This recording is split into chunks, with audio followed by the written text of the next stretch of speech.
Mitali, welcome to evidyarthi.in। चलिए दोस्तों, अब हमने अपने चैप्टर को काफी समझ लिया, काफी उसके लॉज, फंडामेंटल बेसिक्स जितने थे सब कुछ काफी हद तक क्लियर कर लिए हैं। अब टर्न आती है हमारी एक एक करके एक्सरसाइज के क्वेश्चंस करने की, ठीक है। जितना भी कॉन्सेप्ट में कुछ भी ऐसा रहता है जो क्लियर नहीं हुआ है, आई एम श्योर ये एक्सरसाइजेस के साथ आपका वो कंप्लीट हो जाएगा, ठीक है। चलिए मूव करते हैं। सबसे पहले हम अपने बुक के बीच के क्वेश्चंस यानी कि इन टेक्स्ट क्वेश्चंस को डिस्कस करेंगे now which is given on your page number 118, ठीक है। तो वहां से भी आप क्वेश्चन फॉलो कर सकते हैं, अदरवाइज यहाँ पर हम क्वेश्चन को डिस्कस करेंगे ही। सो मूव करते हैं अपने फर्स्ट क्वेश्चन की तरफ। क्या है? Which of the following has more inertia? So now first question is more of a one word answer kind of question, ठीक है। So यहाँ पर हमसे ये पूछा जा रहा है कि we have two options। हमारे पास हर पार्ट में we have three parts in all, और हर पार्ट में हमें कुछ ना कुछ दो ऑप्शन दे रखे हैं एंड उसमें से हमें कंपेयर करके बताना है कि कौन सी बॉडी में ज्यादा इनर्शिया हमें लगता है। नाउ फर्स्ट ऑफ ऑल आपको इनर्शिया रिवाइज करते हैं हम पहले साथ में मिलके। इनर्शिया क्या होता है? इनर्शिया वो टेंडेंसी होती है बॉडी की जो स्टेट ऑफ रेस्ट या मोशन को रेजिस्ट करती है, यानी कि अपने अंदर बदलाव लाना पसंद नहीं करती है, ठीक है। सो इतनी ताकत लगाती है कि चेंज उसके साथ ना हो।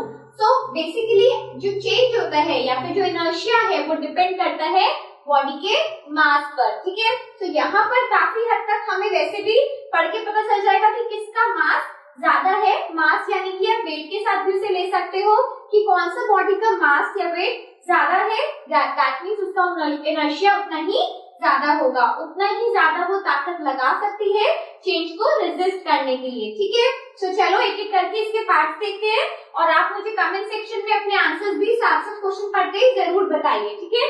सो rubber ball and a stone of same size. तो मेरे पास एक सेम साइज का, साइज यानी कि मान लो अगर इतना है एक रबर बॉल तो सेम साइज का मेरे पास एक स्टोन भी है, पत्थर यानी कि, ठीक है।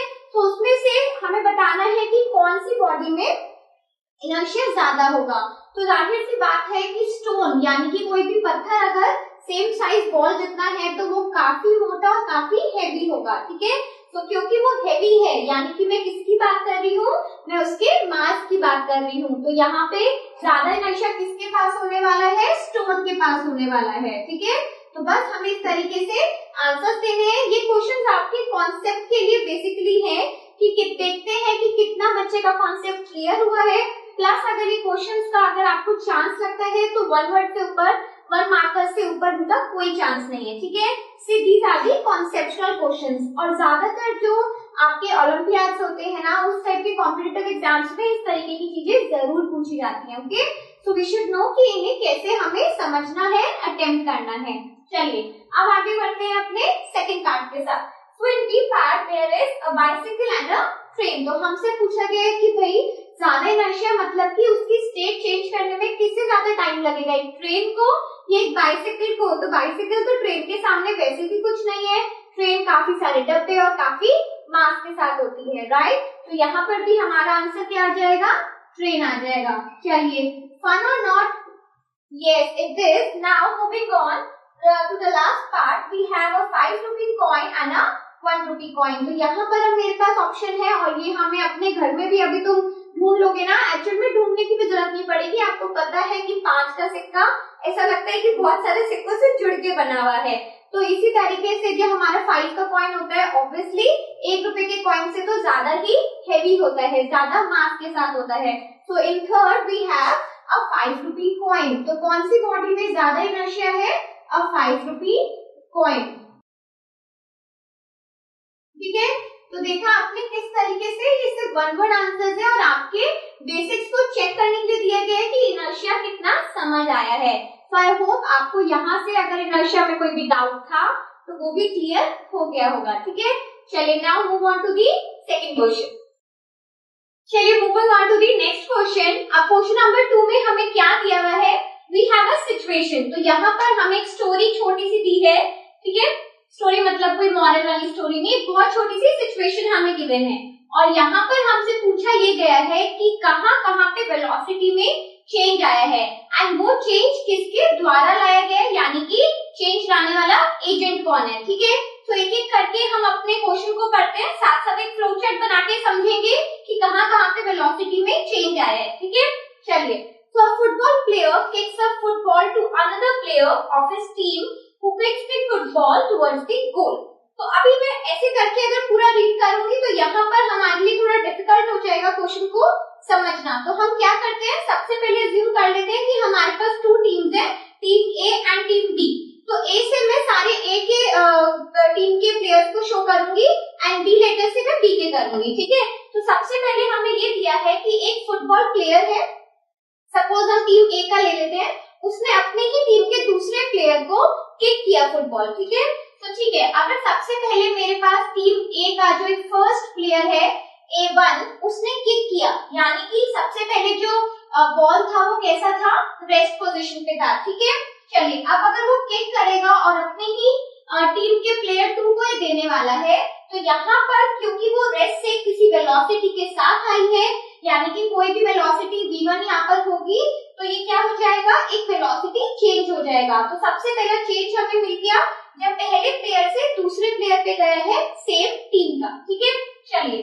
Now of his team kicks the football towards the goal, और इस प्लेयर ने इन रिटर्न क्या किया, उसे गोल की तरफ, क्या हमारे गोल की तरफ बॉल को किक कर दिया गया है। ठीक है, तो क्योंकि उसने एक गोल की तरफ उसे किक किया है, यानी कि इस v1 वेलोसिटी से उसको बॉल मिली थी, बट v2 वेलोसिटी से उसने किक किया। तो यहाँ पर हमारे पास टू चेंजेस आ चुके हैं, one is here and the second one is here. ठीक है, चलिए। सबसे पहले वाले केस में जो एजेंट है जिसने किया है वो हमारी टीम का सबसे पहला प्लेयर है, और सेकंड एजेंट हमारा कौन सा रहा है, सेम टीम का सेकंड प्लेयर। ठीक है, चलिए। अब हम गोल से जब पहुंचे, यहाँ पर क्या ट्विस्ट आ गया है, the goalkeeper of the opposite team collects the football, यानी कि अब यहाँ पर ऑपोजिट टीम की टर्न आ गई है कि जब उसने गोल की तरफ किक किया, लेकिन वहां पर जो गोलकीपर खड़ा था, he collected the ball and make it at a rest, और उसने क्या किया, बॉल को कलेक्ट करके रेस्ट पे लेकर आया। ठीक है, तो यहाँ पे गोलकीपर ने पकड़ा, गोलकीपर ऑफ टीम बी, हमारी बी टीम का गोलकीपर आ गया ये। ठीक है, तो उसने क्या किया, उसे स्टॉप कर दिया, यानी कि जो यहाँ पर हमारा चेंज आया है वेलोसिटी में, वो v3 क्या होगा, रेस्ट होगा। ठीक है, क्योंकि उसने रेस्ट पे ला दिया है।